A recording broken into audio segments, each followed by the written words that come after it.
Aku kan ustadz, jadi kalau aku buat maksiat tidak ada masalah, nanti aku tinggal tobat. Aku kan alim, orang alim itu punya kedudukan tinggi. Jadi kalau orang alim bermaksiat itu tak masalah. Dulu pada masa tabi'in, ada kelompok mereka menganggap dengan ilmu yang mereka miliki, kealiman mereka itu, maka ketika mereka bermaksiat tidak ada masalah. Kenapa? Mereka orang alim, jadi orang alim boleh bermaksiat.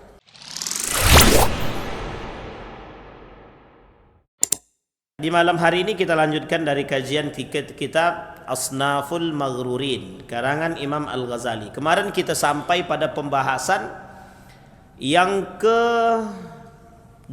ketiga, tertipunya orang alim, tertipunya seorang alim. Tertipunya orang alim di sini ada beberapa hal yang kemarin kita sudah bahas, kita ulang sedikit. Di dalam pembahasan ini Imam Al-Ghazali mengatakan faslun fi bayanil maghrurin wa aqsamu kulla sinfin. Kata Imam Al-Ghazali, penjelasan orang-orang yang tertipu dan klasifikasinya dalam beberapa kategori. Yang pertama, as-sinful awal minal maghrurina al-ulama. Yang tertipu adalah yang pertama atau dalam kelompok ini disebut dengan ulama. Wal maghruruna minhum firaq. Dan ulama-ulama yang tertipu ini firaqun. Firaqun artinya jamak daripada firqatun, firqatani, firaqun. Jadi ada beberapa kelompok. Al-firqatul ula, firqatun minhum lamma ahkamat al-ulum asy-syar'iyyah wal aqliyah ta'ammaqu fiha wastaghalu biha wahmalu tafqada al-jawarih wa hifdhuha anil ma'asi. Terjemahannya begini. Orang yang belajar ilmu agama dan memperdalami, ta'ammaku, sibuk dia dengan mempelajari ilmu agama, dia perdalami karena dia alim. Jadi ada ulama yang sibuk dengan ilmu, memperdalam ilmu agama.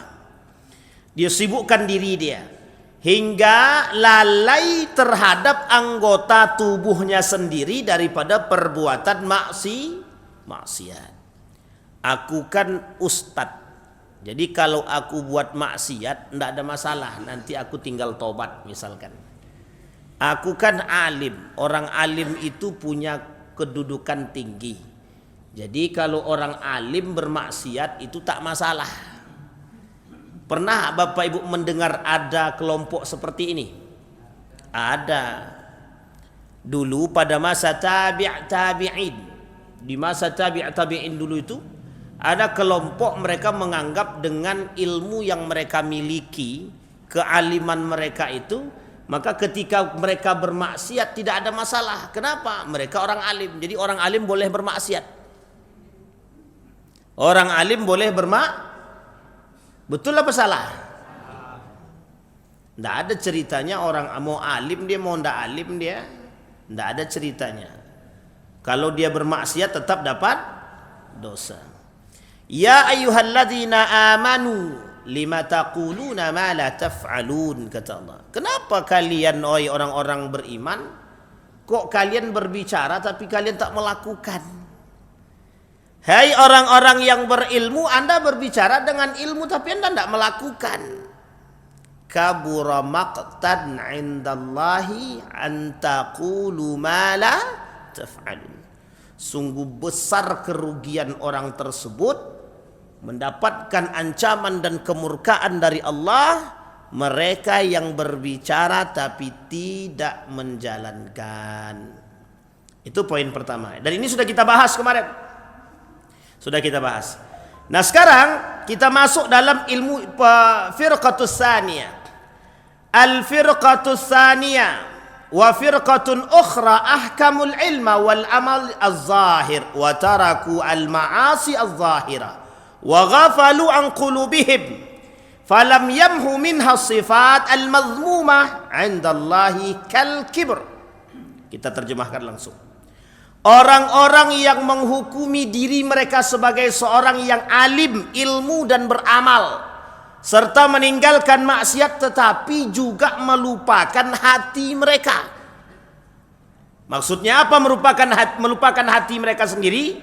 Mereka tidak menghindari sifat-sifat tercela seperti sombong, pamer, hasad, dengki, iri, hasud. Hasad dan hasud beda. Kemudian mencari popularitas, istahara, wa talabur riyasah, wa talabul istihara, masyhur. Terkenal bapak itu. Itu dia maksudnya, popularitas. Popularitas. Ada orang yang mencari popularitas, ada orang yang tidak bisa menjaga hatinya.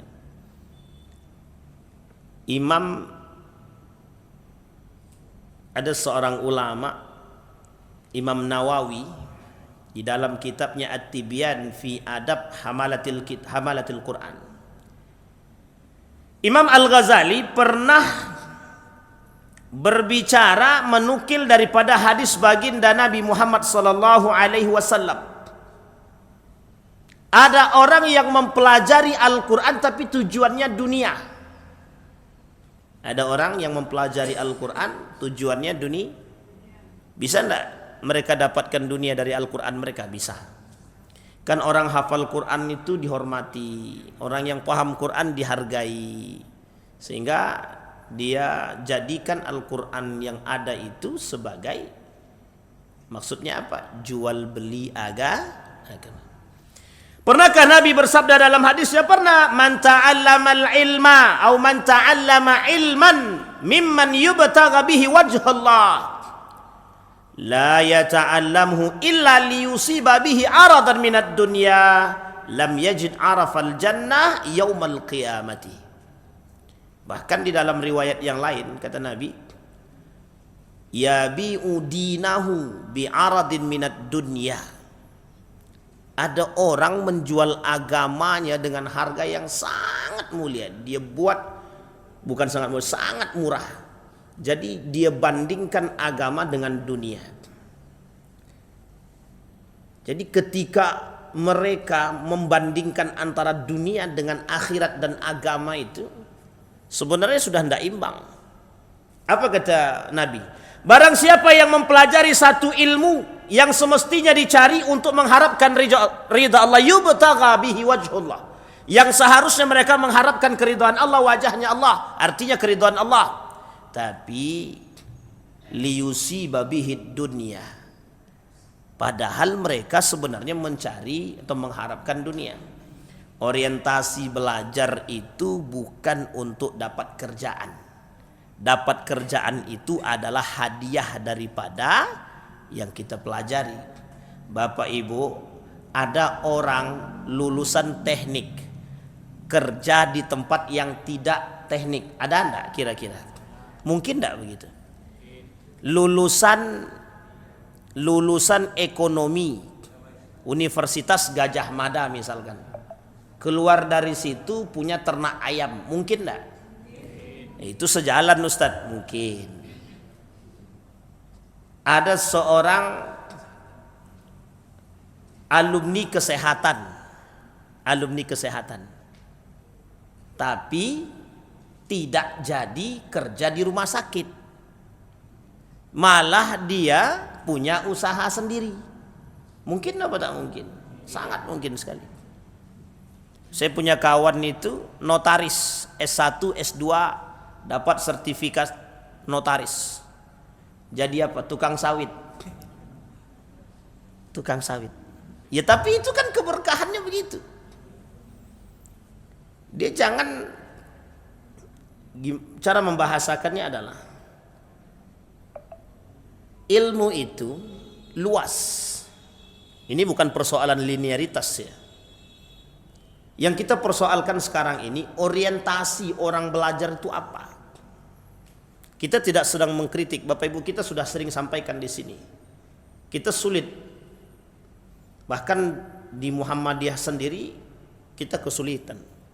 Fokus ismuba, pelajaran-pelajaran agama di dalam Muhammadiyah sendiri sebagai organisasi yang menjunjung tinggi Al-Quran dan Sunnah saja, kewalahan.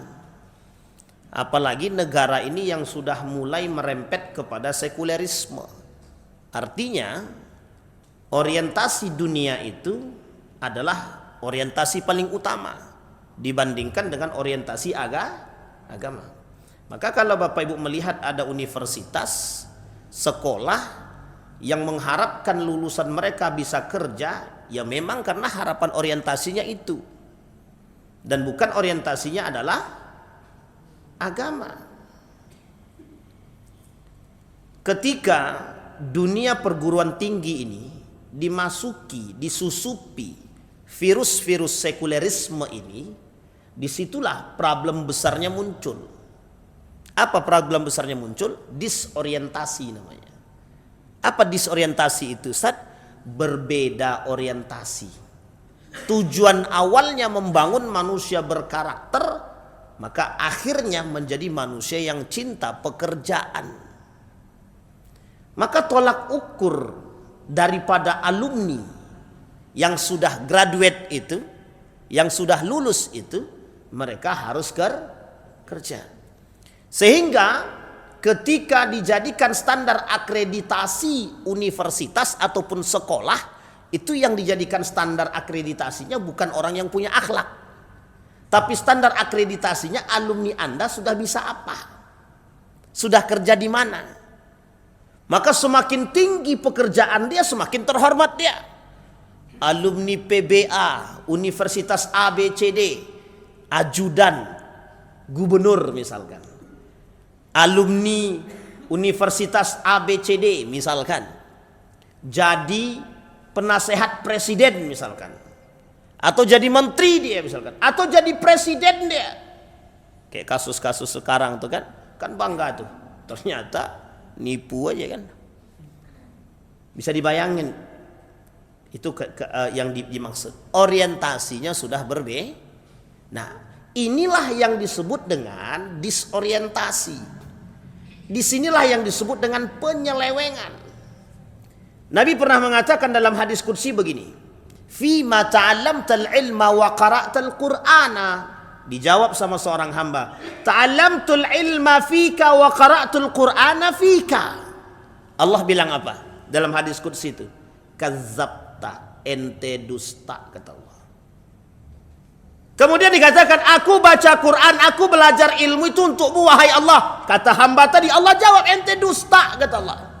Sampai malaikat mengatakan, ente dusta, wa taqulul malaika kazzabta. Ta'allamtal ilma liyuqalu aliman. Kita masukkan poin yang tadi. Dalam firqah yang kedua tadi, kata Imam Al-Ghazali, belajar ilmu tujuannya menjadi orang alim, tujuannya popularitas. Biar saya dipanggil orang alim. Tuh, tengok. Ketika dia dipanggil orang alim, yang sebelum dikenal begini jalannya, setelah dikenal begini jalannya. Meskipun umurnya masih kecil. Itu ustadz muda itu. Terkenal sekarang. Lah begini jalannya sudah. Dengan orang tua yang dulu salamannya karena belum terkenal, ciumnya begini Pak, tunduk-tunduk. Setelah terkenal, cium. Itu namanya disorientasi Pak. Orang alim yang mengejar popularitas, sehingga kehilangan arah dan adab dan moral. Ilmu sebagai pondasi ilmu, tapi bukan sebagai pondasi moral dan akhlak dan adab. Lagi-lagi Bapak Ibu, saya mengemukakan teori. Teorinya Naqib al-Attas. Teori Naqib al-Attas ini teori Nabi pada masanya. Innama bu'istu li utammima makarimal akhlak. Kalau bahasa orang Jakartanya, lo gua kasih ilmu untuk lo beradab bro.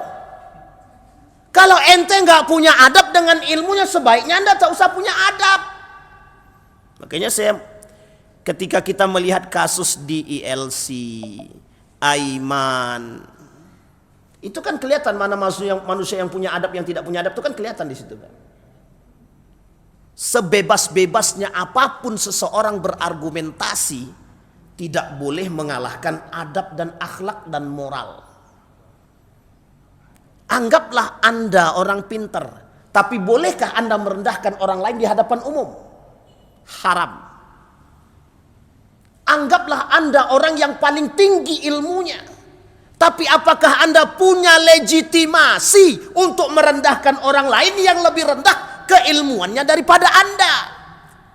Itu yang disebut dengan tidak bermoral. Apalagi Anda tidak punya ilmu, besar ucapan, besar omongan, merendahkan orang lain yang lebih berilmu. Itu jauh lebih tidak bermoral. Itu alasan mengapa Allah memberikan permisalan di dalam Al-Quran itu karakter-karakter binatang. Bisa dipahami Bapak Ibu ya? Jangan tersinggung ketika kita bertadabbur dengan Al-Quran. Mengapa kok para binatang itu dijadikan permisalan? Begitulah manusia kalau tak punya adab, tidak punya moral, tidak punya akhlak. Sama diistilahkan tadi. Kembali kepada poin kata Imam Al-Ghazali tadi. Orang alim tertipu dengan ilmunya, berharap mendapatkan dunia. Allah bilang dalam hadis qudsi yang tadi, Anda belajar itu cuma biar dipanggil orang alim. Anda belajar Al-Quran biar dipanggil orang kok. Saya sudah pernah katakan di sini Pak, mohon maaf. Saya termasuk orang yang kurang sependapat dengan lomba-lomba, termasuk musabaqah tilawatil Quran. Anda terserah mau Bapak Ibu mau sepakat tak sepakat, tak ada masalah. Ini perbedaan pendapat. Cuma saya kurang sependapat dengan adanya lomba musabaqah tilawatil Quran. Tahu alasannya apa? Saya khawatir Pak, banyak orang yang tak bisa jaga diri.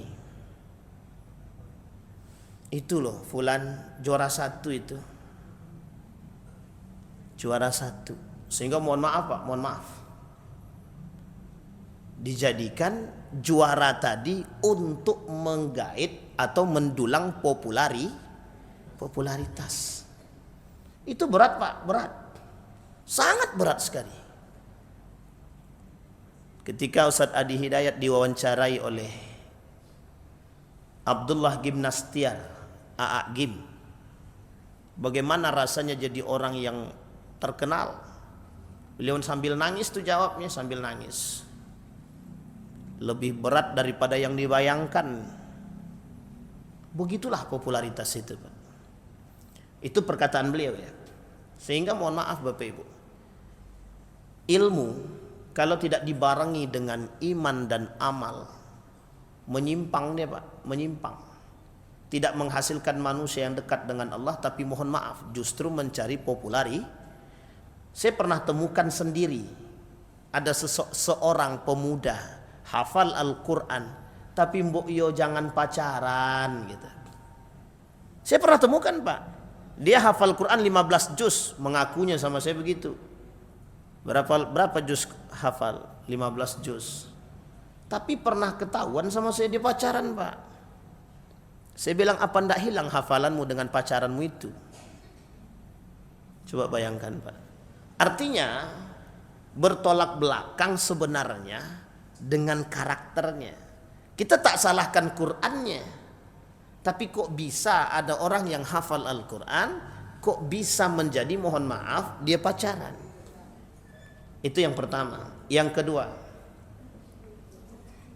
ada orang hafal Quran bagus bacaannya, ketika diminta jadi imam di satu tempat yang mohon maaf gajinya kecil, dia lebih memilih tempat yang lain. Bahkan ada sampai membuat patokan diri sendiri. Per hari saya 150.000 kalau mau saya jadi imam. Karena sudah terkenal, punya popularitas, bertarif dia Pak. Saya nukil perkataan para ulama. Apa hukumnya seseorang, termasuk para da'i itu, membuat tarif? Hukumnya Pak, kata guru saya Profesor Dr. Haji Yunahar Ilyas dari gurunya di Riyadh itu, beliau kata haram. Apalagi kalau Bapak Ibu tanya sama Imam Al-Ghazali dan Imam Syafi'i. Jawabannya sama Pak, tidak boleh. Pasang tarif itu dalam urusan dakwah tidak boleh. Berbeda dalam urusan penggajian yang sifatnya formal. Itu tidak. Kita ambil contoh, di masa dinasti Abbasiyah, gaji guru itu berapa? Setara dengan 200 juta per bulan. Nggak usah dibayangkan sekarang. Nggak usah dibayangkan, itu dulu. Yang paling rendah pada masa siapa? Dinasti Umayyah dan Turki Utsmani. Turki Utsmani saja paling rendah gaji guru itu 20 juta. Itu gaji guru. Kalau sekarang, ada ndak yang mau jadi guru kalau gajinya 20 juta per bulan? Oh, gitu ya. Gitu ya. Bisa dipahami Bapak Ibu. Kenapa penghargaan terhadap guru itu penting pada saat itu? Karena pada saat itu yang dibutuhkan adalah orang alim, orang berilmu. Apa tak lagi di masa dinasti Abbasiyah itu Pak? Orang yang cerdas berilmu disediakan tempat setiap sekolah perpustakaan. Maka dulu dikenal dengan Al-Hamra, Baitul Hikmah. Itu sebenarnya perpustakaan-perpustakaan ternama pada masanya. Ini kalau kita kaji peradaban Islam itu begitu dia Pak. Jadi tidak bisa dipisahkan kejayaan Islam itu dari perpustakaan itu tidak bisa dipisahkan Pak. Dan ingat, orang berilmu ketika itu menghasilkan manusia-manusia beradab. Manusia-manusia berakal. Itulah poin pentingnya yang diinginkan oleh Imam Al-Ghazali. Kata Imam Al-Ghazali, kelompok kedua ulama yang tertipu itu adalah tertipu karena popularitas. Kemudian selain daripada popularitas, tertipu mengharapkan penghormatan. Ini dia, ini penting nih. Kalau tak dihormati tak mau datang. Duduknya harus paling depan. Itu tempat duduknya ustadz. Dibuatlah tulisan situ ustadz, kayak di depan tuh kan, parkir ustadz gitu misalkan. Ya ndak ada masalah. Yang mau buat saja, ndak ada masalah. Cuma yang kaitannya bukan dengan tulisannya, kaitannya dengan ustadznya. Kalau tak dibuat tulisan ustadz di situ, ustadznya ngamuk. Misal, itu yang kita maksud. Berharap ada penghormatan. Mengharap penghormatan itu masalah. Kalau dihormati orang tidak masalah. Tapi kalau tidak dihormati, jangan merasa rendah. Bisa dipahami Bapak Ibu? Orang berilmu itu sudah dihormati karena ilmunya. Ditambah kalau dia punya iman, dihormati karena ilmu dan imannya. Nggak usah berharap. Nggak usah meminta penghormatan. Nggak usah. Nggak usah meminta dicium tangan. Nggak usah. Orang alim nggak usah meminta dicium tangan, harus diginikan. Kalau orang tidak nunduk salam sama dia, mohon maaf, tersiksa dia, kecewa dia, terhina dia. Siapa Anda?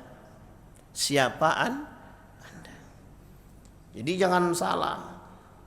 Apalagi orang yang tidak berilmu. Kita nggak perlu mengharapkan penghormatan, Pak. Ustadz, kalau tidak dihargai itu rasanya bagaimana gitu. Kita beda kita dengan tingkatan Ali bin Abi Thalib, Imam Nawawi, Ibnu Hajar Al-Asqalani, Hasan Basri, Al-Maraghi, itu jauh sekali, Pak.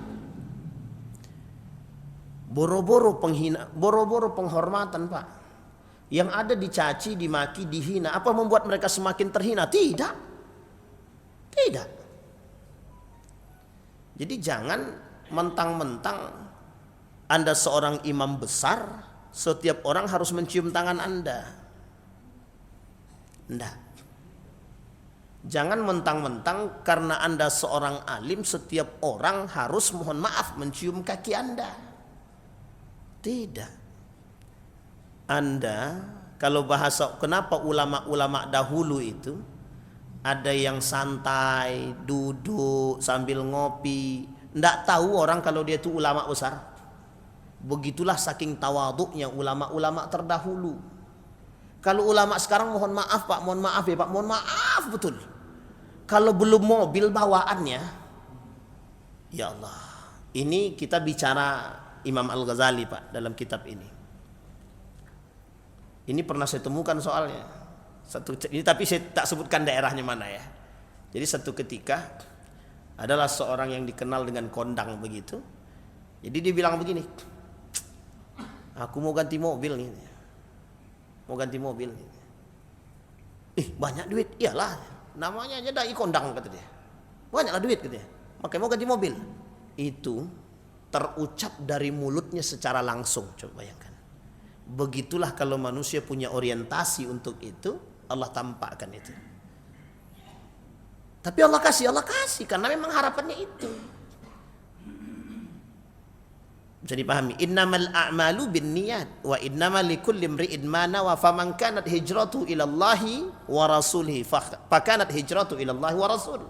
Wa man kanat hijratuhu lidunya aw imra'atan tunkihuha fakanat hijratuhu ma hajara ilaihi, kata Nabi. Orang kalau niatnya cuma mengharapkan dunia, Allah kasih kok, dunia itu Allah kasih. Cuma Anda tidak ada bedanya dengan, mohon maaf, orang kafir Pak. Orang kafir punya keinginan kaya di dunia, Allah kayakan tuh Pak. Bukan berarti Allah tidak kabulkan, Allah kabulkan, tapi cuma di dunia saja.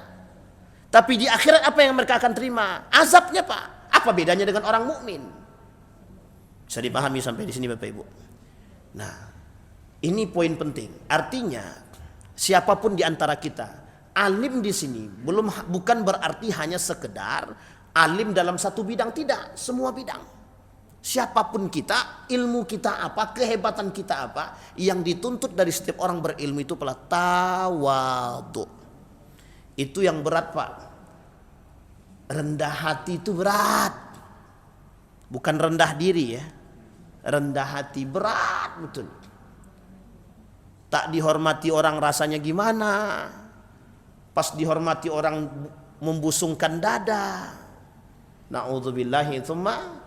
Maka Bapak Ibu, saya berharap kepada Bapak Ibu, selalulah doakan para asatid itu agar mereka tetap istiqamah dalam ketawaduan dan dakwah mereka. Mohon maaf Bapak Ibu, cuma doa Bapak Ibu itu yang diharapkan, betul. Kenapa begitu?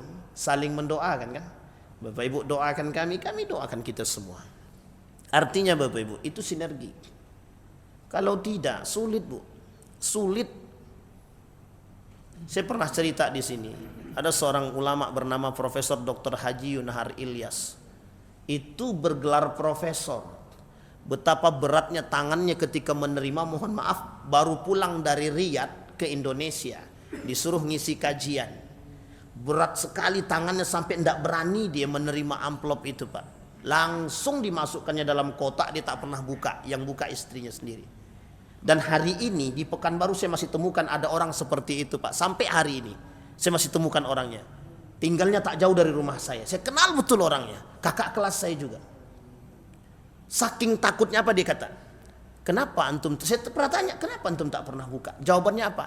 Saking takutnya Pak, tidak ikhlas menyampaikan apa yang dia sampaikan. Coba bayangkan. Masih ada orang seperti itu, masih.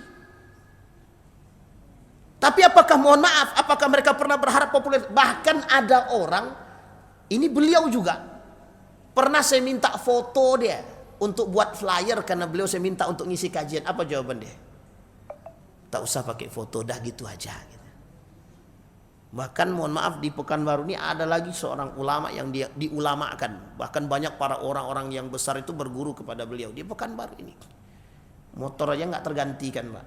Padahal mohon maaf kalau dibilang kondang banget Pak, tapi motornya nggak tergantikan.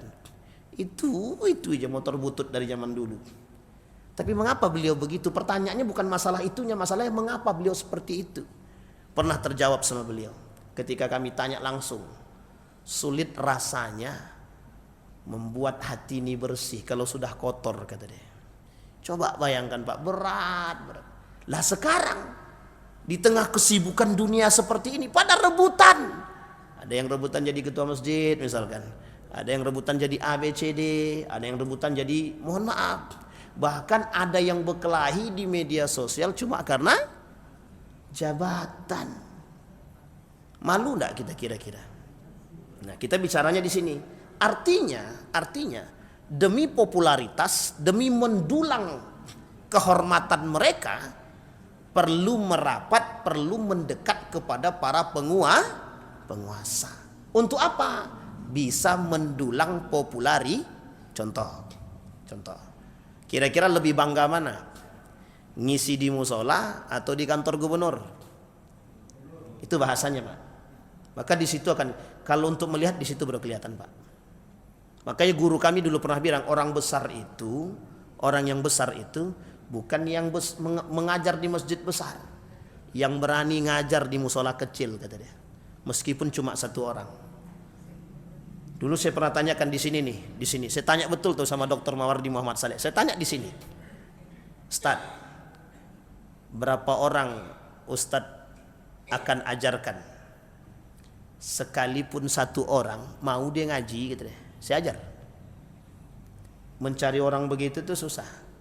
Saya pernah temukan baru-baru ini, Pak. Baru-baru ini saya temukan sendiri. Cuma 8 orang, Pak. Cuma 8 orang. Apa jawabannya? Jawaban beliau, ada salah seorang lah pokoknya.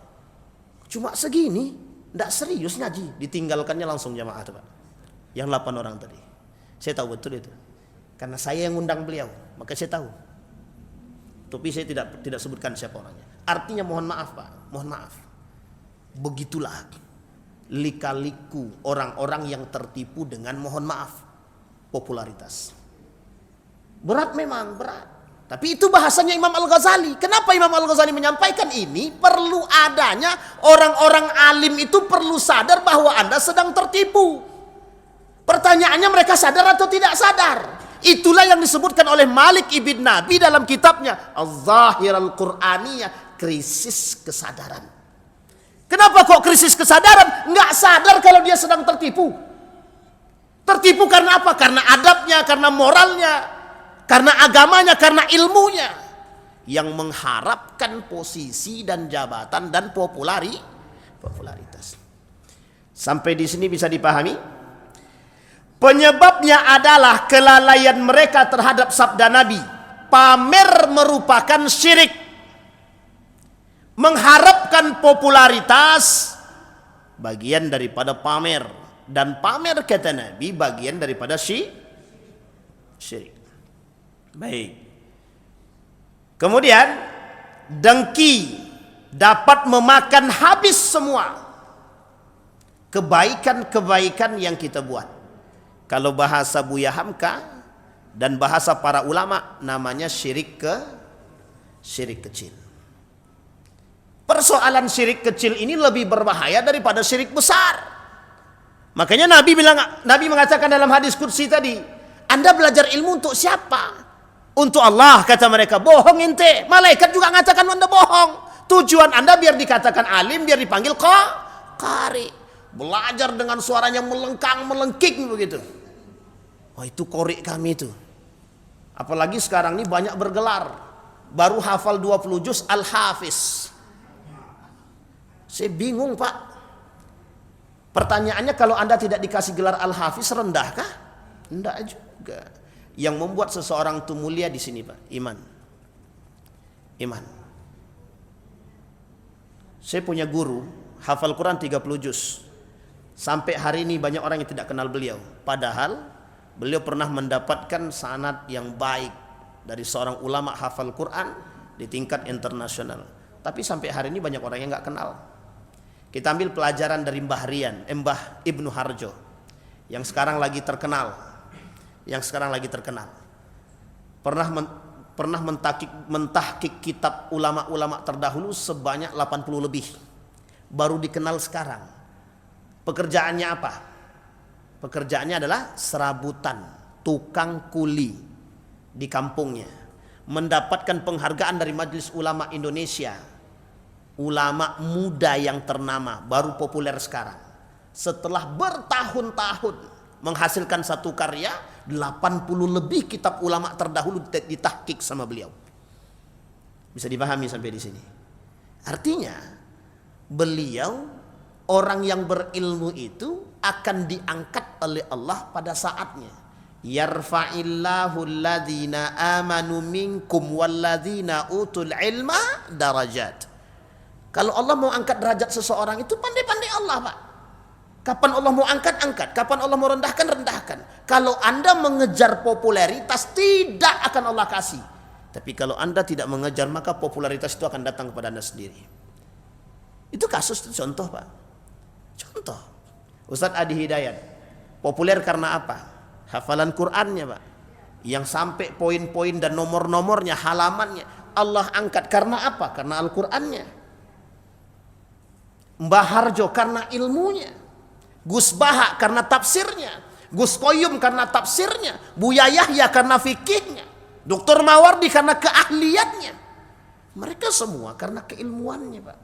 Artinya, apakah mereka berharap untuk dikenal orang?